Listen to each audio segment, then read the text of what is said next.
So we're going to jump right into one of the weirdest, most overlooked passages in the entire New Testament. It's tucked away in the Gospel of Matthew, and it describes this mass resurrection that supposedly happens the moment Jesus dies. You'd think an event like that would be a massive deal, right? A cornerstone of the whole story.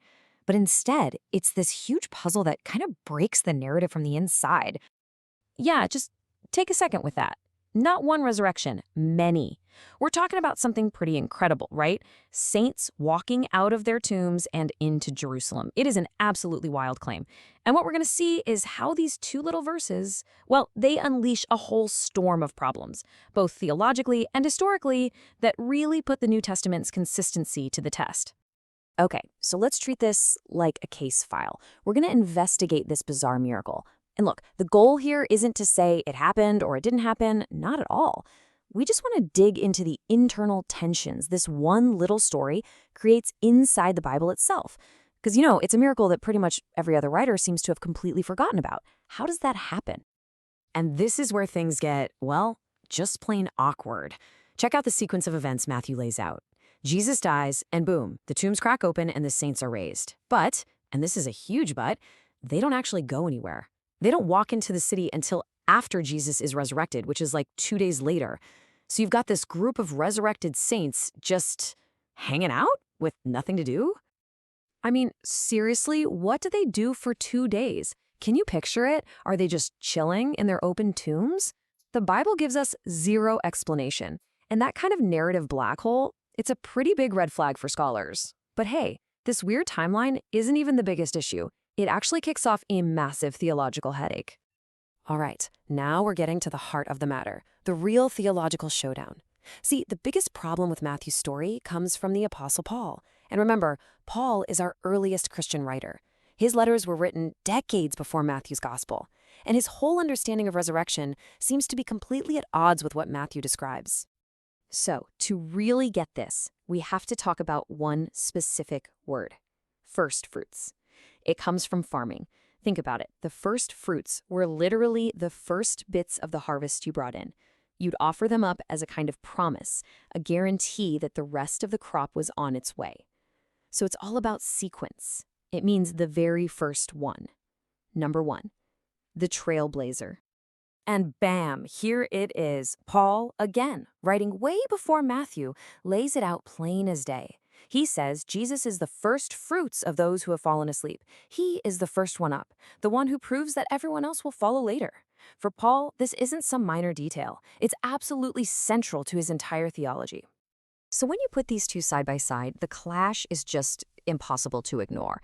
In one corner, you got Matthew saying many people were resurrected when Jesus died. In the other corner, you have Paul insisting, absolutely insisting, that Jesus was the first. They can't both be literally true, right? Someone has to be number one. And here's the bottom line. If you take Matthew's story as straight up literal history, then Paul's central teaching is just wrong. Flat out. Jesus wasn't the first fruits. He was just part of a group that got resurrected that weekend, and he wasn't even the first of that group. This isn't a small disagreement. It's a huge crack in the foundation of New Testament theology.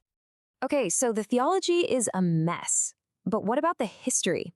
I mean, think about it. A whole crowd of resurrected people walking into Jerusalem. That's not something people just forget. That's the kind of thing that would be the biggest news story ever. It should have left a massive historical footprint. So, let's go looking for some witnesses, shall we? And what do we find? Crickets. Absolute, deafening silence. Mark?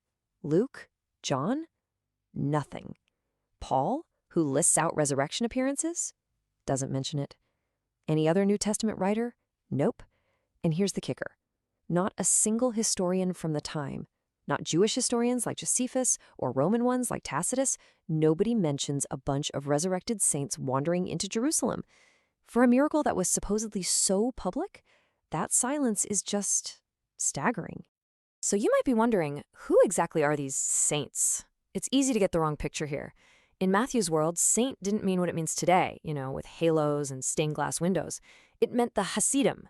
Think of them as the super devout, righteous heroes of Jewish history, the legends. We're talking about ancient prophets, martyrs, the really faithful ones. And honestly, that just makes it even weirder. If these were famous, revered figures from Israel's past, why doesn't Matthew name a single one? They just walk into the city, show up to a bunch of people, and then what? Poof, they vanish from the narrative forever. That total anonymity is just another really, really suspicious part of the story. So, we've talked about the timeline problem with Paul, but the conflict goes way deeper than that. It actually gets down to the very definition of what a resurrected body is. When you look closely, you realize Matthew and Paul are talking about two totally different kinds of resurrection.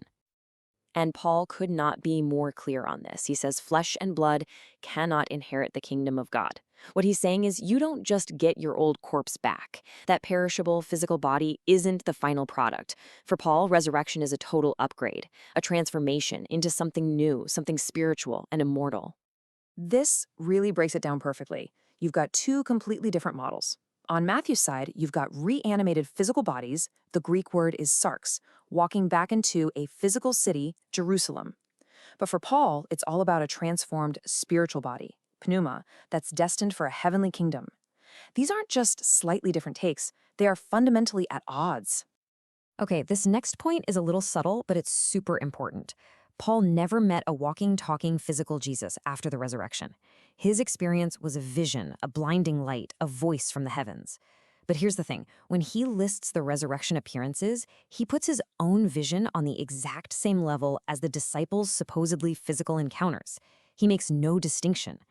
And that really only makes sense if Paul thought all the resurrection appearances, including Jesus's, were spiritual or visionary, not a reanimated corpse. So let's recap, right? We've got the theological contradictions with Paul, a super weird timeline, zero historical witnesses, and two completely different ideas about what a resurrected body even is. It's a mess. So how do you solve a puzzle like this? Well, most biblical scholars have an answer, and it's a game changer. What if we've been reading this all wrong? What if it's not history, but literature? The key to unlocking this is something called Jewish apocalyptic imagery. It was a really common literary style back then. The basic idea is when something huge and cosmically important happened, like the death of a truly righteous person, authors would use a kind of symbolic shorthand to show you how big a deal it was. You'd get earthquakes, the sun going dark, and yep, even the dead rising from their tombs. It wasn't meant as a literal news report. It was a way of saying, pay attention. The universe itself is reacting to this. And when you look at it through that lens, suddenly everything just clicks into place. It's like the perfect solution. The first fruits problem with Paul, gone. Paul's talking literal, Matthew's talking symbolic. The deafening historical silence? Of course there was silence. There was nothing literal for a historian to write about. And those awkward narrative gaps, like what the saints did for 2 days, totally irrelevant. It solves everything. So the conclusion here isn't that Matthew was lying or making things up. Far from it. He was using a powerful, well-understood literary tool from his culture to make a theological point. He was basically grabbing a metaphorical megaphone and shouting that Jesus' death was so earth-shatteringly important that it literally shook the cosmos and even rattled the gates of death itself. It's a theological firework, not a historical document.